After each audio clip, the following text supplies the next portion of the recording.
Te enseño a reparar una guirnalda LED solar que se han partido los cables por lo que solo enciende uno. En este caso, la solución es volver a soldar los cables que se han desconectado.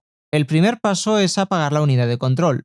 Esto lo hago por si al manipularla se produce un cortocircuito, evitar que se dañe. Ahora hay que prestar atención a cómo están conectados. En este caso están puestos los diodos en paralelo, por lo que en cada lado tiene que haber dos cables. Ahora que ya sabemos cómo van conectados, hay que quitar el plástico de protección, con cuidado para no partir los contactos. Ahora que ya están las conexiones a la vista, hay que comprobar el estado de las demás.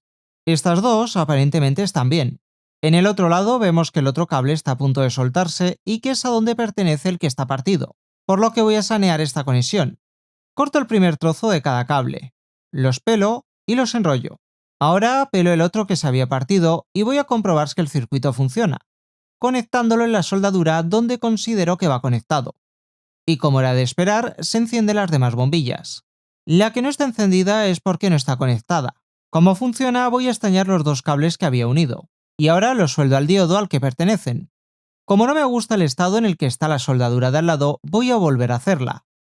El otro cable que me queda por conectar, lo estaño y ahora ya lo puedo soldar en su sitio. Al hacer esto he visto otro que estaba mal, así que lo he partido y lo voy a volver a conectar.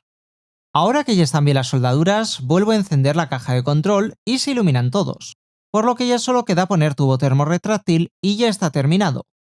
En este caso yo no lo he dejado ya metido en los cables, ya que puedo pasarlo directamente por las bombillas. Para ponerlo puedes usar un mechero, pero yo prefiero aire caliente que sé que no lo va a quemar. Y ya está terminada la reparación. Como puedes ver, están funcionando todas perfectamente.